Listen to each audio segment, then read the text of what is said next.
everyone. Welcome to Racing Reflections. I'm your host, Don Smyle. The purpose of this podcast really is to do something that I really enjoy, which is to talk racing history. As many of you know, I have a tremendous photo archive, and I really enjoy sharing that. But I thought it would be neat if we were able to talk to people who lived motorsports history, who experienced it firsthand.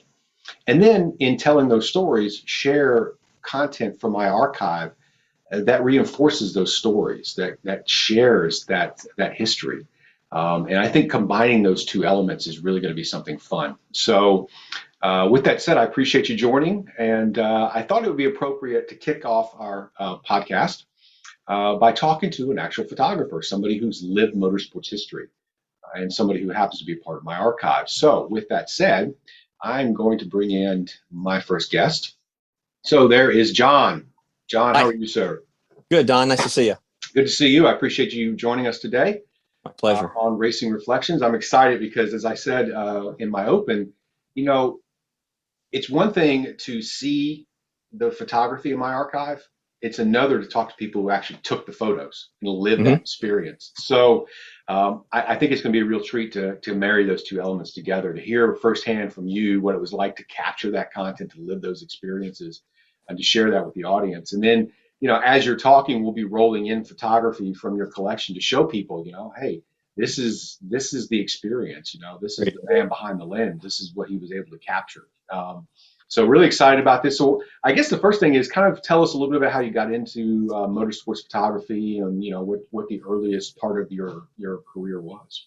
Well, my dad was a fan, going back to Bridgehampton and Islip Speedway. I grew up on Long Island. I think I attended my first real race when I was about 3 years old. That was down in Sebring. They'd load us up in a town and country wagon and drive us down to Florida. And we'd go to Sebring, and I didn't really understand it at first, but after a while you sort of get to like the noise and everything else. And I guess it was in the early 60s, mid 60s, my father had an extra camera laying around, and he said, "You want to take some pictures?" So I said, "Yeah, hey, why not?" So I took some pictures and had some fun with that. And I guess I got my inspiration from my dad. My dad was also, he had a darkroom in the house, so it was kind of cool to watch the pictures appear in the developer tray and then go to the stop bath and the fixer and everything else. So it's old time photography for me. So yeah, I mean, that's something that most people don't think about now in the digital age, was the art of creating the photography, and I know one of the other people that I represent, Don Hunter, was, he pretty much developed all his own photography. And so that experience of being able to go in there and work to, and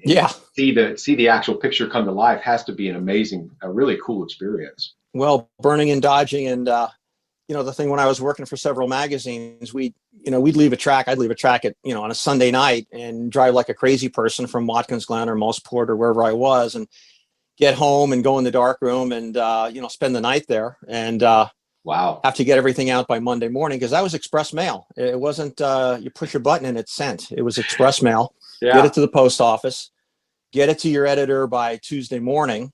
And because most of these publications were done on Thursday, so they could be sent out Thursday or Friday and get to your house by, Saturday or Monday.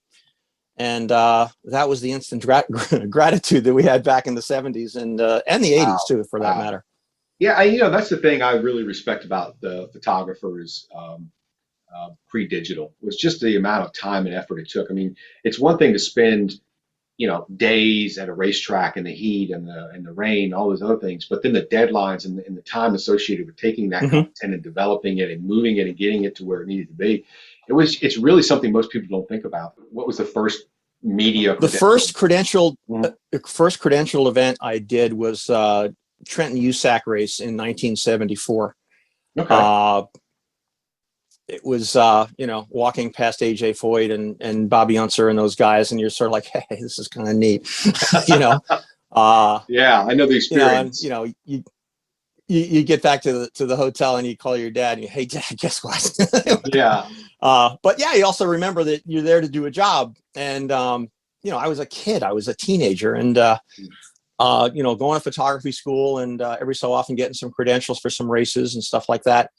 You wanted to make an impression, and I was young. I had a lot of energy, and hence I was able to do those crazy drives in the middle of the night and get home and do the work and get it to the magazine. So they did appreciate that for sure. One of the things that you and I have talked about in the past is what we take for granted today, which is the safety aspect. When Oh, you were photographing early on in your career, I mean, motorsports it's still a dangerous, dangerous endeavor, but it was so dangerous back then, and people really don't appreciate it because we've gone so many long stretches without a fatality in many of the series.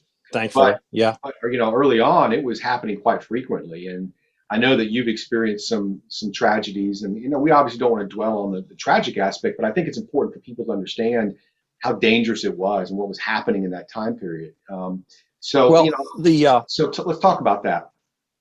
the first uh, the first event I really went to that I was incredibly excited about, without my parents, was the '73 Indy 500, which has been Wow. a well documented event. I was incredibly excited about it. What I wasn't incredibly excited about was I was missing my prom, so I had to explain that to my girlfriend, which did not go over well. Yeah, But I mean, it's the Indy 500, and I love racing, and sure. I'm a kid, and I love the sport. But and these cars at the time was 1,000 horsepower, and they had huge wings, and they unfortunately they had the gasoline on the side pods. Hmm. And a lot of remembrances about that weekend were, the anticipation, of course, getting there and everything else. So you get to the track and it's raining on a Monday, which is traditionally when the race was held.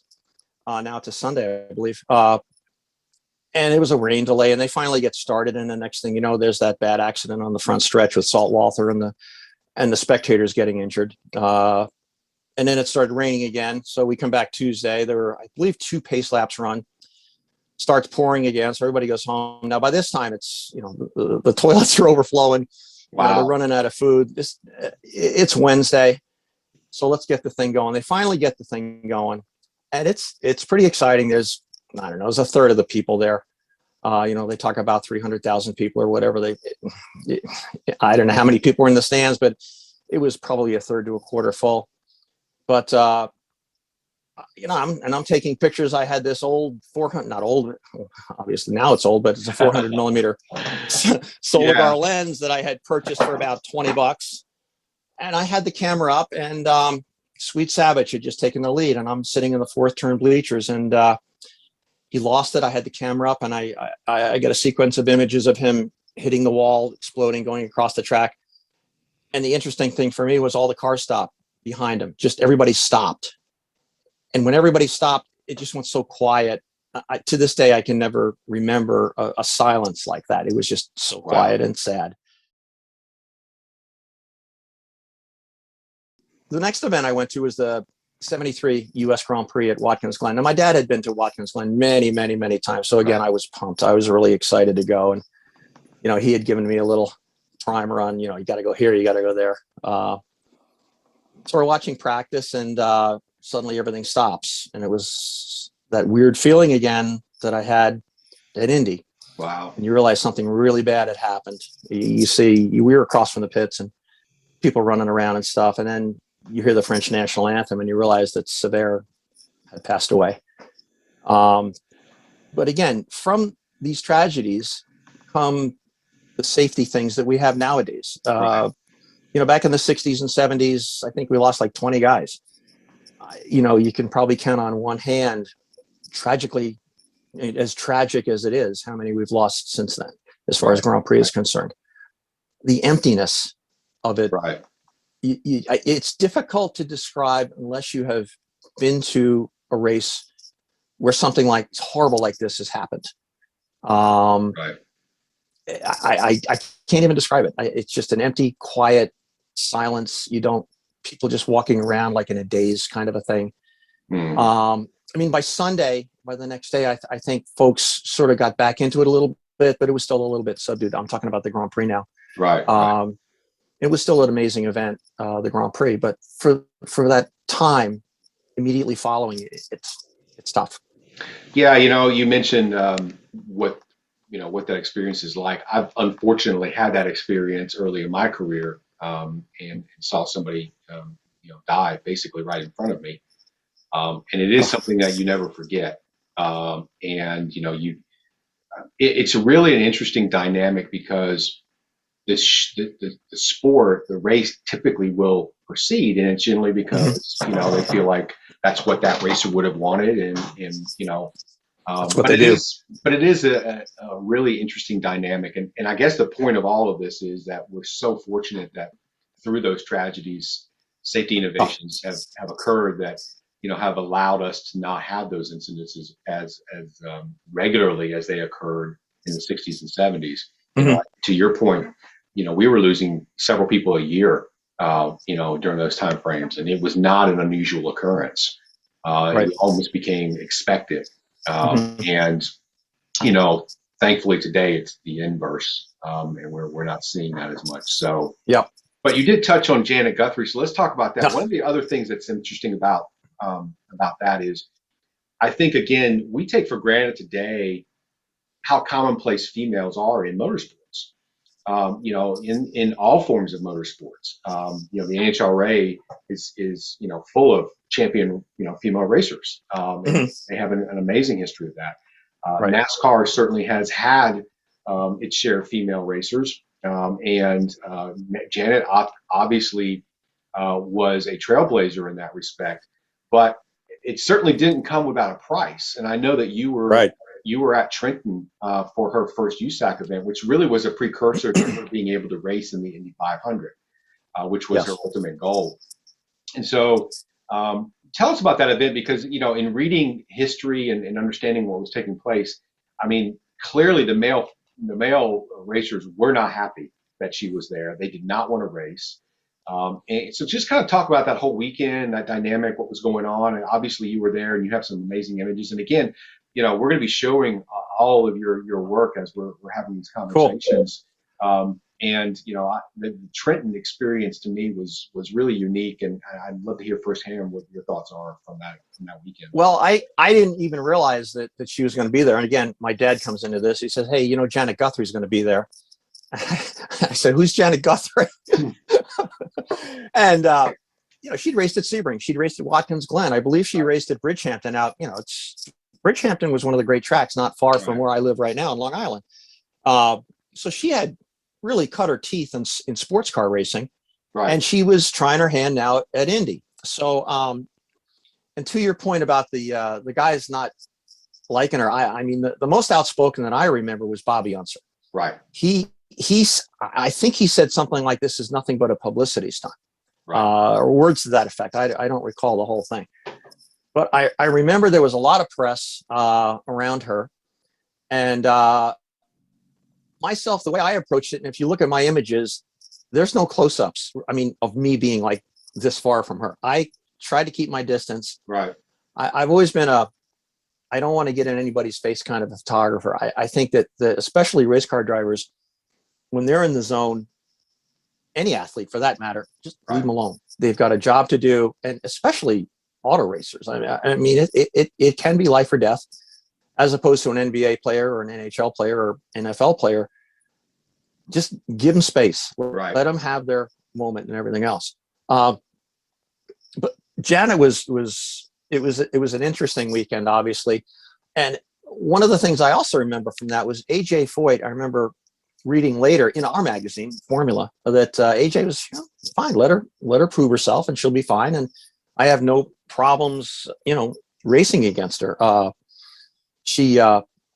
think she finished 17th, qualified 14th, something like that. Unser didn't even make the race. Bobby Unser. I think that's the ironic part, right? Oh, incredibly ironic. That guy that was the most outspoken about her and basically saying he was going to boycott the race, it ends up damaging his car in practice. Yeah. He can't even start, and so it's like, who's qualified to race at this point, right? Yeah. And, Bobby Unser, an amazing IndyCar driver, obviously, Pikes Peak and all that other stuff. But it was, as you say, really ironic. Yeah. Janet did what she did. The other interesting thing about that is when they gave the command to start the engines, the command was, "Gentlemen and Janet, start your engines," right? Yes. And Yes. so they kind of single her out, which so even the PA was singling out Janet as being different than everybody else, Yeah. and now Yeah. it's just drivers. Drivers start your engines. Driver, start your engines, and they should have done that, years ago. She competes at Trenton. She clearly made the cut. Those cars were so much horsepower and they were so finicky right back then, very twitchy Hmm. and so she was able to learn from that experience. And so she goes and she doesn't make the field for the Indy 500, but she learned so much that she did return the next year, Right. did make the field. 77, I think she made Yeah, it. Yes. became the first female to race in the Indy 500 and really set the foundation and the groundwork for a lot of the females that followed in terms of acceptance. And let's not forget, most people don't know that Janet Guthrie was had an engineering degree and applied Yeah. to be an astronaut in the Hmm. NASA program when it was first started. And though she didn't make the final cut, she did make the first round of eliminations. That's how smart this girl Pretty was. darn amazing. Yeah. And so, Yeah. if you really understand Janet Guthrie's history, it's not just about the racing, it's everything she did prior to that. And you mentioned the sports car racing and the other things that she did. She was very successful before she ever made that move up. Hmm.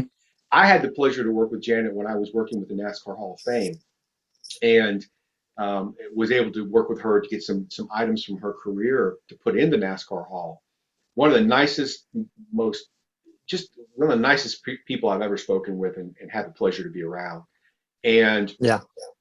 she sent us her driving suit and her shoes Wow. from the Indy 500. And I'll never forget when they first came in. First of all, it's just an amazing experience to be holding that historical Yeah. memorabilia. But I remember distinctly where the belts would go down. The harness. Yeah. Half of her name was missing on her uniform, where it had been rubbed off over the course of racing. And I just remember seeing that and thinking, that's history. When you see something, they call patina or whatever on an Hmm. artifact, that was, the historical patina on her uniform it was well used, and Hmm. that's just a really cool side note because, like I said, Janet was just a really amazing person to work with, and and she sent me an autographed copy of her book, which was really nice Oh, of her. wow. That's neat. And so, but yeah, She Janet, seemed, Janet was great, and I'm sure people saw as I was adding photography from your collection. She always had a smile on her face. one of the shots that I took at Trenton, which was kind of cool. She was up on one of the trailers. I don't want to call them a hauler because they weren't haulers back in those days. They were Yeah. trailers. And she's watching cars go through the line. Trenton had a dog leg in the back, a dog leg to the right. And she was watching the cars go through that dog leg. And it was just her. Nobody was around her, Hmm. just her up there watching. And you could just see her head going like this and going like this and just watching and going to school on everybody going through. And I think this was during the Formula V race. Okay. So she's trying to get an idea of how. So yeah, I mean, to your point, yeah, exactly. She was a student of the sport. She learned, Yep. and Yep. she had first woman to race in the Daytona 500 and the Indy 500. So Hmm. that's a pretty incredible accomplishment. So Sure is. one of the other things that I think is we looking back on history, Hollywood has made movies about rivalries. I think Rush was Yeah. an example of the Niki Lauda and James Hunt rivalry. And James Hunt is kind of this mythical figure to a lot of people who are Formula One fans and are race car fans in general, because he was like so charismatic and his own guy. He was a smoker and a drinker and a carouser and a lady, a womanizer and a winner. And he could still go out and perform on the track, and he wasn't afraid to let his personality show, which I think is really adds to that legend. So I know you saw him and experienced that rivalry firsthand with Lauda and Hunt. So kind of talk about your recollections of that. Well, first of all, Don, back in the 70s, I wanted to be James Hunt. I mean, I had the blonde hair, Yeah. way back when I was a little cute, whatever. That's another story. But Yeah. he was a character. He was just, I mean, he was fun to be around. He was always goofing around. I know. I went to the Canadian Grand Prix, as credential there, and also at the US Grand Prix the next weekend, which was kind of cool for me. And the big story for the Canadian Grand Prix was Lauda coming back from his crash at the Nürburgring. How was he? It was, first of all, it was amazing he survived the accident. Sure. And I can remember, people trying to get pictures of him with his burns, and he was always wearing the sunglasses that particular weekend and stuff like that. And again, I was backing off, and he actually had a bouncer near him to keep people away from him. Yeah, there was this big Italian-looking gentleman who was keeping the press away. I don't even know if he did really an interview. He must have at some point. I know nowadays you're required to do them, but back then it was like, you don't want to do an interview. You didn't have to. But the thing about Lauda and Hunt was they really got along well. They really enjoyed each other. They were two totally different personalities. I mean, Lauda was a lot like Senna. He was a tactician. He was a he I don't want to say the professor, because people think of Alain Prost when they think of the professor, but that's how he was. And Hunt was this gregarious, crazy, wild guy. But when he put the helmet on, it was sort of like this. He was almost, I want to say a different person. The race up in Canada was, I think Hunt had just lost some points from being disqualified from the Spanish Grand Prix. I think he won it, and then he took the points away.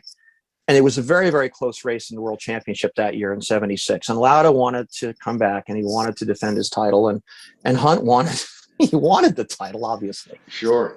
So, the Canadian Grand Prix, the race that weekend was a really exciting race. I know one of the images I have, Patrick Depailler was driving a six-wheeled Tyrrell, and he was catching Hunt leaps and bounds towards the end of the race. Unfortunately, in the picture, you don't see the fuel leak that's over Depalier's head. Now, it was a line that goes to his fuel pressure gauge.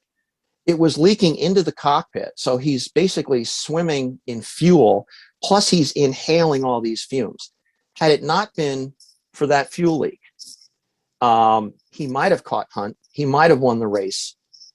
Hunt goes to Watkins Glen with no chance of winning the World Championship. And, he did win it in Japan the week after Watkins Glen. The next weekend is Watkins Glen, which is probably my favorite track.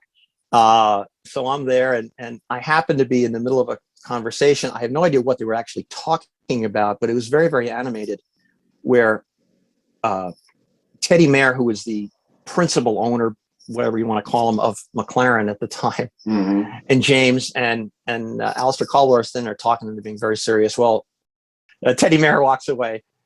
The next thing you know, Hunt and Alistair Caldwell are goofing off about something that happened last week. And I have a picture of that moment where they start laughing with each other. And that's how that whole area, the pit area, was at McLaren during '76. I know when Hunt was with Hesketh in '73 and '74, and I was at the race in '74 with credentials, and I can remember seeing things at a racetrack that I'd never seen before, like lobsters, champagne, okay, which are commonplace now. Of course, Lord Hesketh was another character, and he, when he brought Hunt into Formula One, it was a perfect marriage of two wild and crazy guys, if I could use that expression. Yeah, fun-loving guys who just love the sport, love to have fun, and we're I think, just great for the sport. So as we wrap up, and I want to again thank you for joining me today. This has been a lot of fun. Pleasure. So tell me, what is your favorite photograph that you've taken? Maybe there's two, I don't know, but tell me what that is, and we'll share it with everybody. I think the favorite that I have is a picture I took of Mario sitting in his Lotus. I believe it was I know it was '76. It was raining. It was a Saturday practice.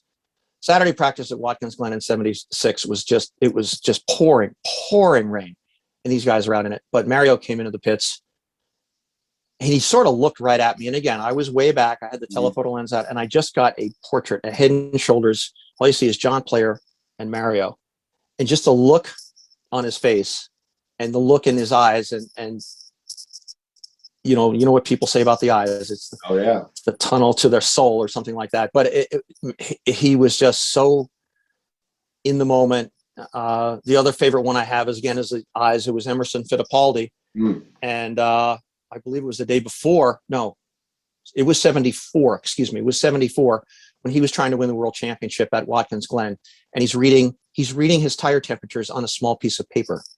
Now, you know how they get their tire temperatures now is they even get them. Right. They're probably on some sort of a digital display. And again, riveted. And I think there's a photographer way back named Jesse Alexander. And I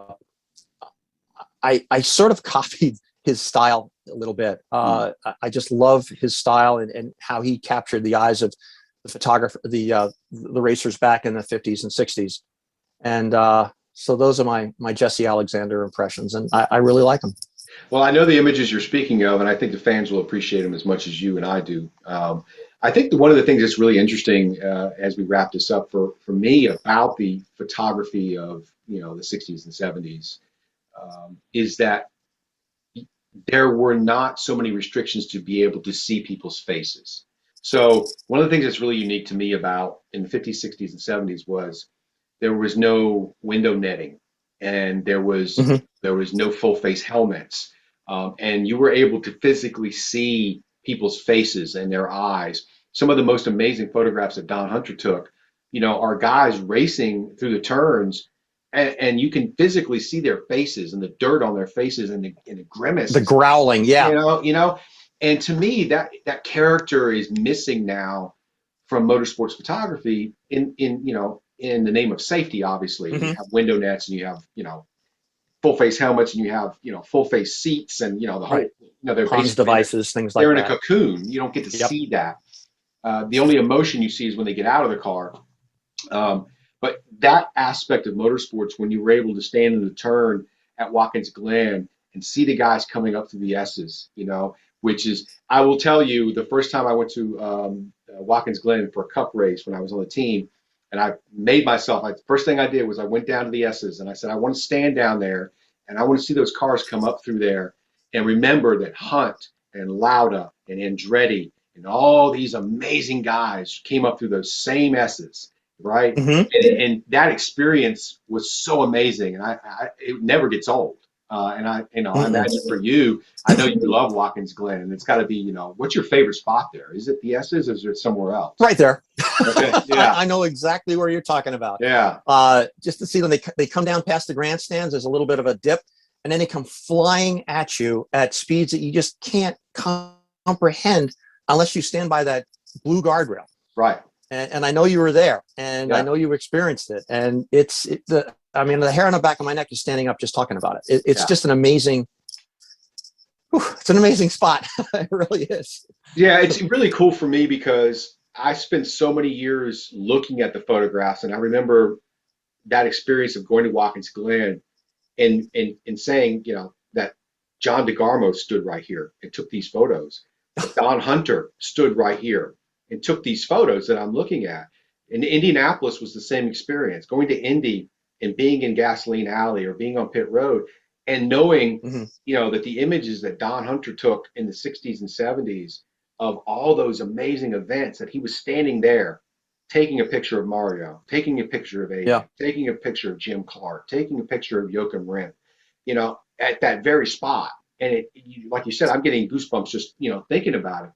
It's just amazing to me that you can put those two together. And I think we don't appreciate that enough, specifically men like you and Don Hunter and Tom Kirkland, these other people who really dedicated so many years of their life to being at a racetrack, to capture photography that we take for granted now, that most people look at and they don't understand the sacrifice that went into taking that image, the heat, the rain, the travel, the overnights, the development, the deadlines, all the things that we talked about earlier. So I just applaud you and the rest of those guys for putting in the effort and giving us it was all worth it. Something that we can look at now and appreciate. So, John, this has been wonderful.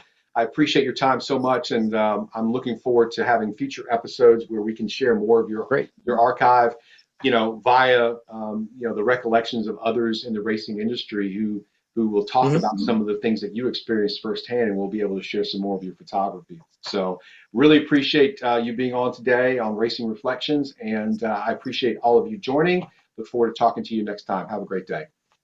Take care.